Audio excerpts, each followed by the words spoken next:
పేరా? గమ్యం ఒక్కటే, ఇంజనీరింగ్ నుంచి యానిమేషన్ వరకు ఎన్నో కోర్సులతో అత్యుత్తమ విద్యను అందిస్తోంది KLH యూనివర్సిటీ. ఏమండి, మీకోసం మన ఊరు కుర్రాళ్ళు వచ్చారండి. కుర్రాళ్ళ? అవునండి. వాళ్ళకి నాతో ఏం పని? పద.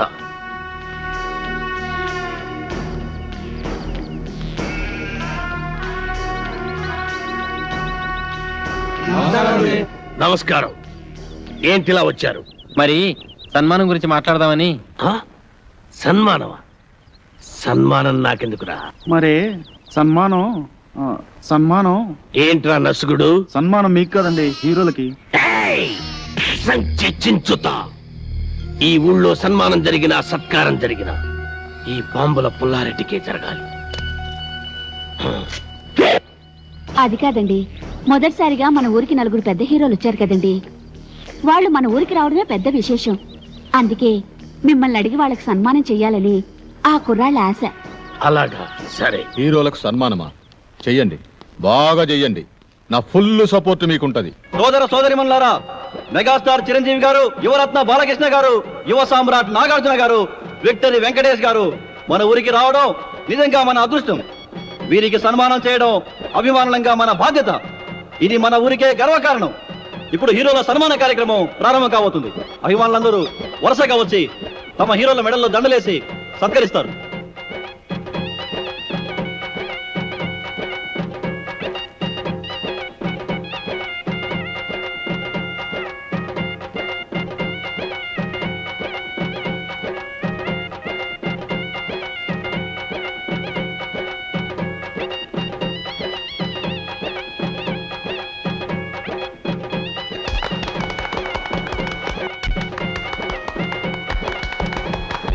ఇప్పుడు ఓ వీరాభిమాని అదిరిపోయే హీరోలను సత్కరించబోతున్నాడు.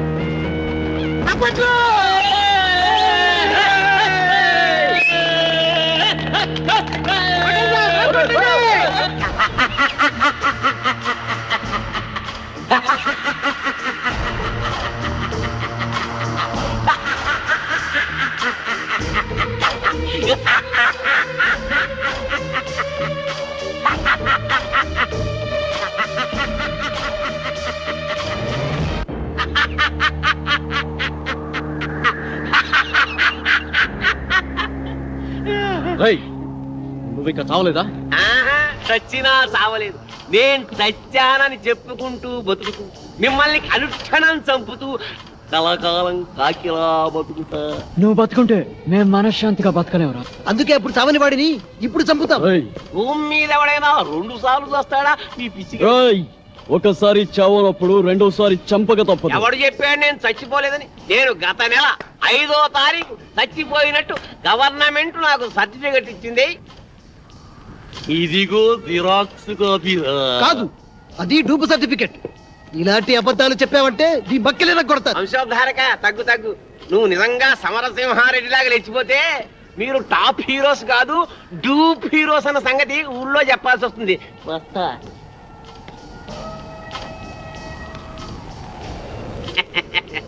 వారేవా ఏమి ఫేసెస్, అచ్చు డూపుల్లా ఉన్నాయి బాసెస్.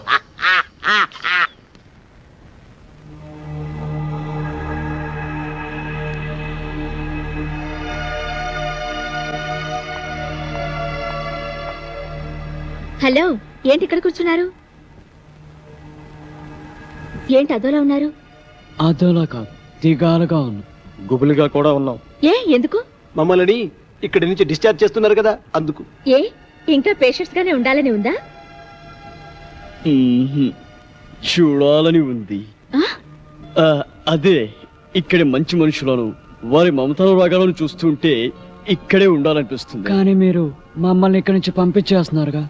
మిమ్మల్ని పంపిస్తున్నది మా ఊరి పెద్దల ఆతిథ్యానికి మాత్రమే, ఊరు నుండి కాదు.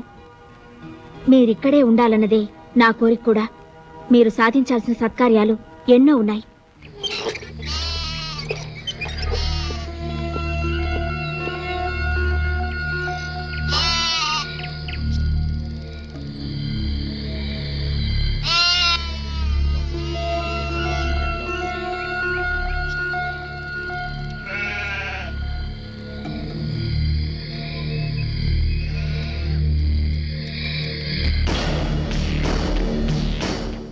ఆగిపోయారేంటి?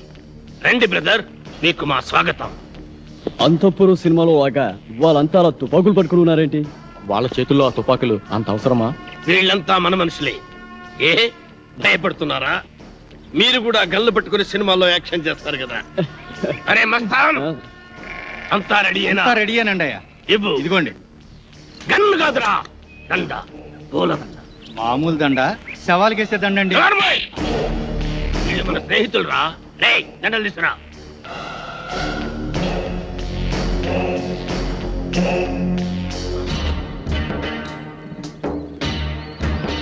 రండి. థ్యాంక్స్ అండి. Thank you. అవును, మిగతా ఇద్దరు ఎక్కడ? మేమిద్దరం ఇక్కడ, వాళ్ళిద్దరూ అక్కడ. అక్కడ అమ్మాయి ఇక్కడ అబ్బాయి అంటారే అలా. ఏయ్, నాకిదేం నచ్చలా. ఆయన ఆడేవుడండి మధ్యలో. ఆడింటికిద్దరు, నా ఇంటికిద్దరు రావడానికి ఇదేమో సినిమా అనుకున్నావా? రాజకీయం, రాయలసీమ రాజకీయం. అబ్బే అదేం కాదండి, ఈ ఊరు పెద్దలు మీరు. మిమ్మల్ని ఇబ్బంది పెట్టకుండా, బాధ పెట్టకుండా మేము ఈ నిర్ణయం తీసుకున్నాం. నా పేరు భానుమతి అండి. నేను మీ అభిమాన్ని. మీ ఇద్దరు సినిమాలంటే నాకు చాలా ఇష్టం. రే పున్నయ్య, హీరోలకు దిష్టి తీసి బ్యాగులు తీసుకెళ్ళి లోపల పెట్టు. అలాగే బాయ్యా. ఎంత ముద్దొస్తున్నాడు, ఎంత బాగున్నాడు. మీకు అభ్యంతరం లేకపోతే మీతో ఫోటోలు దిగుదాం అనుకుంటున్నాను. అలాగే. ఆమెకేంటి, మీరంటే మాకు కూడా ఎంతో అభిమానం. అందుకే ఫోటోగ్రాఫర్ ని పిలిపించారు. ఫోటోగ్రాఫర్, చూస్తామేంటి, ఫోటో తీ. కమాన్, అందంగా తీ.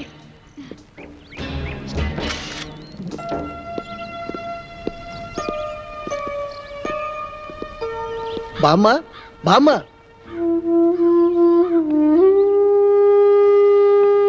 ఎవరు బాబు? మేం బాబా సినిమా హీరోలం. నమ్మనవుడు వచ్చాడా బాబు? వాడు రావడానికి వీళ్ళేనంత బిజీగా ఉన్నాడు. పండక్కి తప్పకుండా వస్తానన్నాడు బామ్మ. యాళ్ళకి ఏమన్నా తింటున్నాడా బాబు? వాడికి రాజభోగం. ఖాళీ దొరికినప్పుడల్లా నీ గురించి చాలా గొప్పగా చెప్తుంటాడు బామ్మ. వాడి మధ్య ఓ పెద్ద వేషం వేసి అందరి ఆశీస్సు అందుకొని ఎవరికి అందనంత ఎత్తుకెదిగిపోయాడు బామ్మ. మేమందరం కలిసి వాడికి పూలదండలు కూడా వేసాం బామ్మ. పోనీలే బాబు, వాడికి ఏ కష్టం లేకుండా చల్లగా ఉంటే అంతే చాలు. వాడికి ఏ కష్టం లేదమ్మా. సినిమా స్వర్గంలో మహారాజులాగా ఉన్నాడు. అవును బామ్మ. నాకు తెలుసు బాబు, నా బంగారు కొండ, నా మనవుడు ఎప్పటికైనా మహారాజు అవుతాడని. ఆ దేవుడు చాలా గొప్పోడు బాబు. అవును, వాడికి ఎప్పుడు ఆ దేవుడు తోడుగానే ఉంటాడు. వాడు ఎప్పుడు ఎక్కడున్నా నీ గురించి ఆలోచిస్తుంటాడు బామ్మ. వాడికి నువ్వంటే చెత్త ప్రేమ బామ్మ. వాడికి వచ్చిన మొదటి జీతంతో నీకు ఈ చీర పంపించాడు బామ్మ.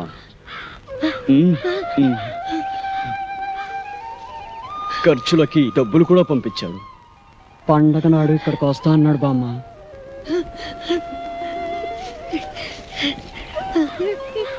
పండక్కి నువ్వు ఈ చీర కట్టుకుంటే చూడాలని వాడు ఎంతో ఆశపడుతున్నాడు బామ్మ. నా మనవుడు నాకు డబ్బు పంపించాడా? నా మనవుడు నాకు చీర పంపించాడా? చూసారా, వాడికి అన్ని పనులు ఉన్నా మర్చిపోకుండా నాకు చీర డబ్బు పంపించాడు. నాకు చీర పంపించాడు. వచ్చే రావాలమ్మా, నాయుడమ్మా, సమ్మక్క, సారక్క, నా మనవుడు రానన్నాడు కదే, నా మనవుడు రానన్నాడు కదే, ఇప్పుడు పండగకు వస్తున్నాడంట. చూడండి, నాకు చీర డబ్బులు పంపించాడు. నా మనవుడు చీర డబ్బులు పంపించాడు. నా మనవుడు పంపించాడు. రండి రండి, నా మనవుడు నా కోసం చీర పంపించాడు. పట్టు చీర. చూసారా, డబ్బు కూడా పంపించాడు.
కలల కపోతమా,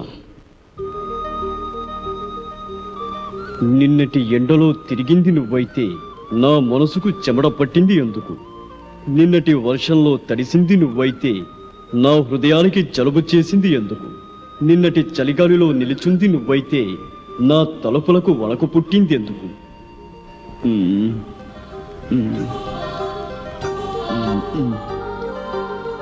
నువ్వు నడిరాత్రి కలవా, నడిసంద్రపు అలవా, నడిసొచ్చిన శిలవ, ఎవరని నిన్ను పిలవను, ఎలా నా ప్రేమను తెలపను?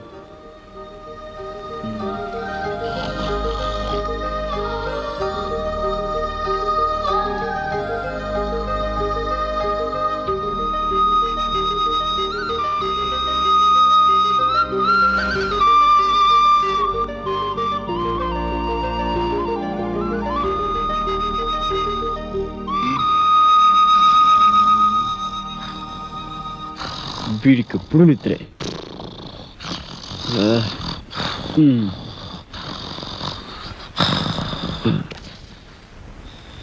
రేపు ఉదయం వెన్నెలను కలుస్తాను. నా గుండె గొడును విన్నవించుకుంటాను. ప్రేమలో విజయం సాధిస్తాను.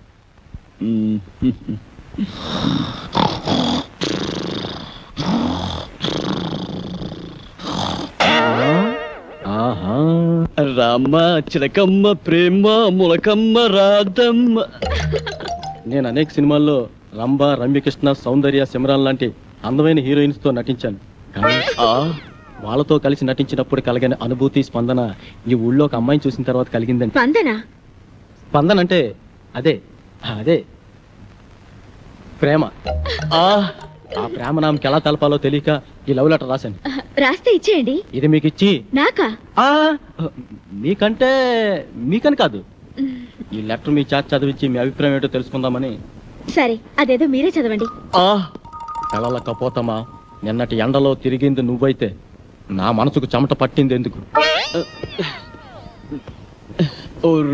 నిన్నటి వర్షంలో తడిసింది నువ్వైతే నా హృదయానికి జలుబు చేసింది ఎందుకు?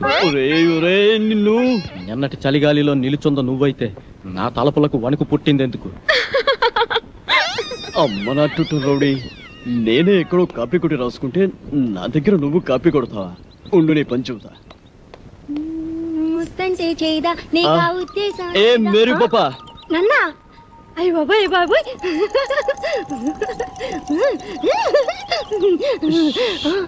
వీడు నువ్వు నడి రాత్రి కలవ, నడి సంద్రపు అలవ, నడిసొచ్చిన శిలవ, ఎవరని నేను పిలవను, ఎలా ప్రేమను తెలపను? విన్నావా? లోపల నీకోసం విక్టరీ వెంకటేష్ వీకెండ్ బ్యాటరీలో ఎదురు చూస్తున్నాడు. నిన్ను తెగ ప్రేమించొస్తాడు అనుకో. నిన్నే, నీ మీద తనకుండే ప్రేమను ఎలా తెలియజేయాలో తెలియక ఓ బుల్లి లవ్ లెటర్ రాశాడు. అది నీ ముందు చదవడానికి భయపడి కాదు సిగ్గుపడి లోపల డాక్టర్ చదివి వినిపిస్తాడు. నువ్వు వెళ్ళు, నువ్వు వెళ్ళాలంతే, నువ్వు వెళ్ళు.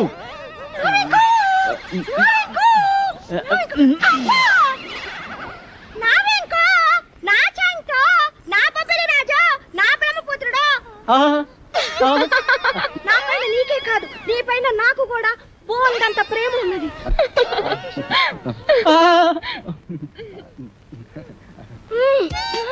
ఇలా వస్తుంది ఏంట్రా బాబు? ఏంటే ఆ చూపేంటే, ఆ షేకింగ్ ఏంటే? అయ్యో అయ్యో అయ్యయ్యో, నీకు ఇదేం పోయి కలవే? వామ్ము, అలా చూడద్దే.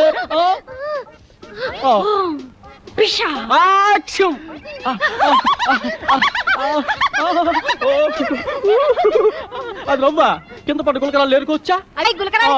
మంచి ముచ్చారు. సరే కానీ పక్కకు పోదా పాడు. నేను అలాంటి వాడిని కాదు.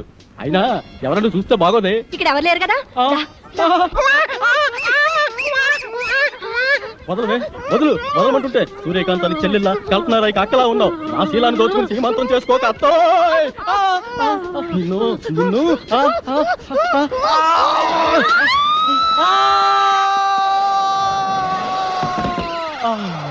నా ముద్దుల ప్రియుడా, ప్రేమించుకుందాం రా, పెళ్లి చేసుకుందాం రా, కలుసుకుందాం రా. అమ్మమ్మమ్మమ్మమ్మ, అయ్యో అయ్యయ్యో, అబ్బా కొండపల్లి రాజాలో పాము వచ్చినట్టు నా వెంకి ఎంత బాగా చేస్తున్నాను. పాము వచ్చినట్టు కాదమ్మా, పాము చచ్చినట్టు. నువ్వు నా పైన పడ్డావంటే రోడ్డు రోలర్ కింద పడ్డా అప్పడంలో తయారైపోద్దమ్మా నా పరిస్థితి. అమ్మమ్మమ్మమ్మ రావద్దమ్మా, అబ్బబ్బబ్బబ్బ రావద్దమ్మా.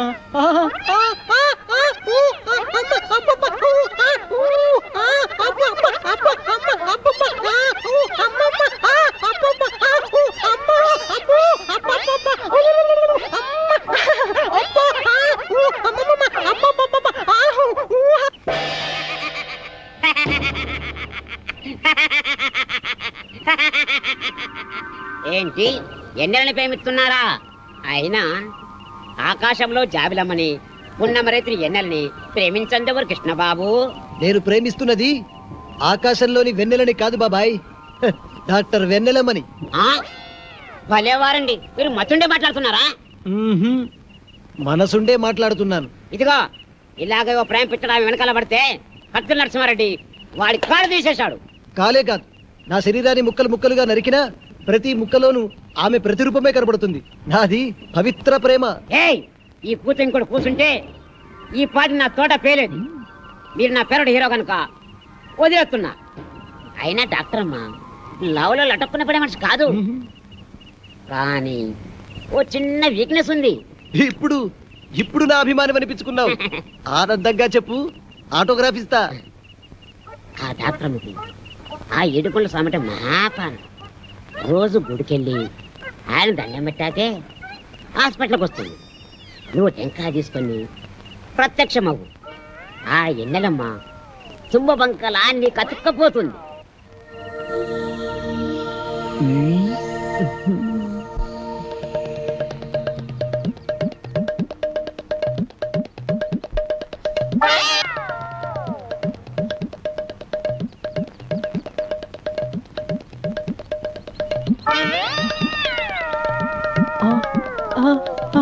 అమ్మనా అన్నమయ్య, దేవుడి సెంటిమెంట్తో కొడతావా? గుడ్డుని పని చెప్తా.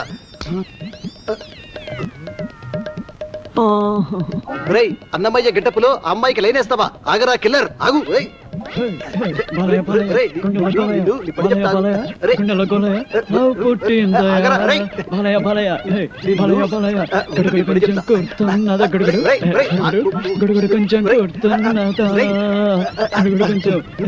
పట్టుకుంటే అయిపోయావరా? నీ పని అయిపోయినట్టే ఈరోజు.